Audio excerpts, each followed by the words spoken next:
So when we straighten up our hair, we only doing that to look like the white woman. Because we hate ourselves. That's why you see black on black crime. You see single parent homes. You see that. That's all self-hatred because that's not taught in the Bible.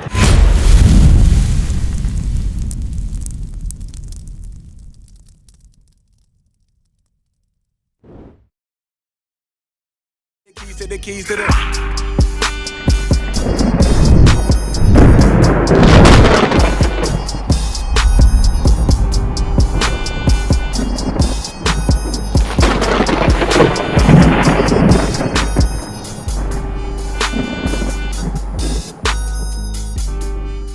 I'm gonna ask y'all a basic question. Y'all going to the African American History Museum to learn about your black roots, right? That's y'all going in there for. How did we get to America? Yeah, but what? Yeah, okay. How? Okay. By boat. Was it like the Love Boat? Was it like the Carnival Cruise? A lot of dives. Right. So now, what? I'm gonna read something in here real quick. Read Deuteronomy 1:1. Okay. I'm gonna read something real quick. So we want to establish the audience who Moses was talking to. Deuteronomy chapter 1, verse 1. These be the words which Moses spake unto all Israel. So who Moses speaking to? The children of who? Read it. These be the words which Moses spake unto all Israel. Who was Moses speaking to? Who's the audience? 1:1. Deuteronomy 1:1. No. So he's speaking to the Israelites. That's who he's talking to. That's the audience. So we're gonna jump the chapter 28. When this was written, it wasn't chapters and verses. That's when King James, who was a black man, put it together. It was all one scroll. I'm sure y'all may have heard of the Dead Sea Scrolls before. Okay, so that's the Bible's all written in one continuous thing. So now we're gonna go to chapter 28. It's still the same people. So read 15. Deuteronomy chapter 28 and verse 15. But it shall come to pass. Yeah, this is gonna happen. If thou wilt not hearken unto the voice of the Lord thy God. I mean, if we don't listen to God, watch this, family. To observe to do all his commandments and his statutes, which I command thee this day, that all these curses. All these what? That all these curses. Now, is a curse a good thing or a bad thing? If somebody say that man's family is cursed, is that a good thing?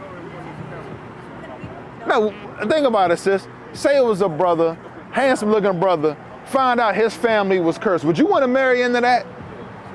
No, you wouldn't. So a curse is a bad thing. So the Lord said if we don't listen to him, he's going to put these curses upon us. Come on. That all these curses shall come upon thee and overtake thee. So Moses is speaking to the children of Israel. Read the next curse. I want y'all to listen. Verse 16. Cursed shalt thou be in the city. Stop. It says, cursed shalt thou be in the city. When we think about the cities in America, who lives in the cities? Now, let's just take Baltimore, for example, or Southeast DC. Does that look blessed or cursed? There you go.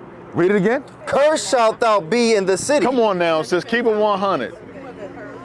Sis, the way we live, come on, sis. It is, bro. I mean, you ain't telling me. Yeah. Now, it says, cursed shalt thou be in the city. Come on. And cursed shalt thou be in the field. Look at the picture. Cursed shalt thou be in the field. Moses is speaking to the children of Israel. Let's bring it up to date, right? So we see we was in a cotton field in this, tobacco field, sugar cane. Bring it up to date. Who's the first fire last hired?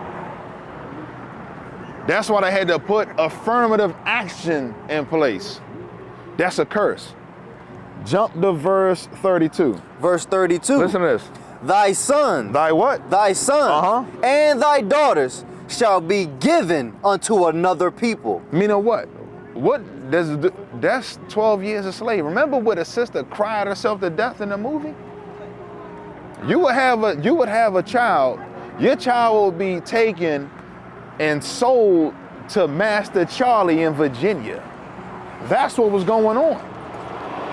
That's why New Year, if y'all ever look up the history of New Year's Eve watch night, the reason why we observed that as a people, because guess what was going on? The white man will come in there and take your children and to sell them off. And now we celebrate that thing as if that's a sacred, holy thing. When you just look up the history of watch night. That's what was going on. We was watching for the white man to come fulfill this. Read that again. Thy sons and thy daughters shall be given unto another people. Now, read. And thine eyes shall look and fail with longing for them all the day long. Come on. And there shall be no might in thine hand. We had no political might, no military might, no economical might. Verse 41. Thou shalt beget sons and daughters, but thou shalt not enjoy them, for they shall go into captivity. Meaning what? Look what's going on. We have our this is verse 41. Young boys 5 and 6 years old picking up 100-pound barrels of cotton. That's historically documented. If you look at the history, the bones of the young men that they found, they were so compacted from carrying the weight, it stunted their growth. These were young men in the field, 5 and 6 years old. That was the judgment. Get the last one. Get verse 68, because you said we came over here on slave ships, right? That's how we got over here. Let's see if type in verse 68 on your phone. Deuteronomy chapter 28, verse 68. These are the curses on how you identify the children of Israel in the last days. Deuteronomy chapter 28, verse 68.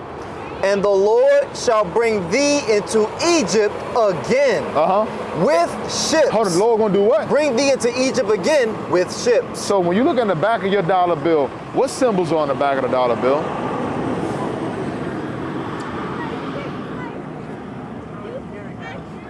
I got you, sis. I got you. Look at the back of the dollar bill.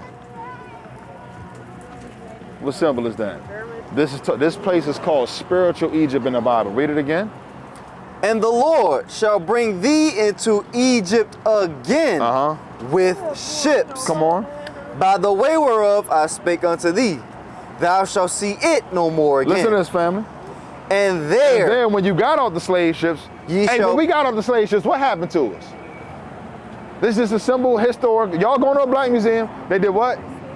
I know, but what was the process? When we came off the boat, what was the next step? Before we got to the fields where we was working, what did they do to us?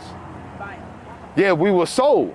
Watch this. And there ye shall be sold unto your enemies. Who was buying us? So what did God call them? Read it again. And there ye shall be sold unto your enemies. So what did God call the people that was buying us? Yes, okay, I already don't like white people. But I'm saying, what did God call them though? Yeah. But think about it though. We say that we got a problem with them, right? But guess what a lot of us do? We live like they live. For example, the coloring of the hair, that's not for what we're supposed to do. We learned that from white people, particularly punk rock when you look at that back in the 80s.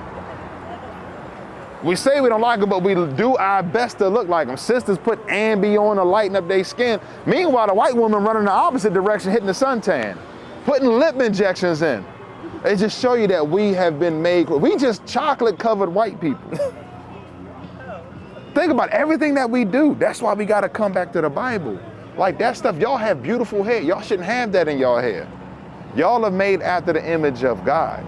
God is the first author of beauty when you read that in Ezekiel.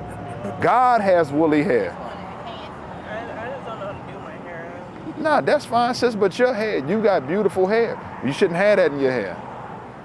Color, Both. Get Leviticus. Watch this. No, I'm just saying, y'all ask, I got to give you the Bible. Because think about it, why would we straighten up? If God gave us, but I'm just talking about black women in general.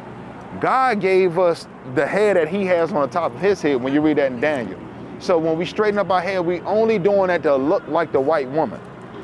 Because we hate ourselves. That's why when you see black on black crime, you see single parent homes, you see that. That's all self-hatred because that's not taught in the Bible. What is a nation? Nation is family. Nation is community. Nation is men leading by example. Nation is women's support. Nation is children with role models. Nation is unity. Nation is you. It's nation time.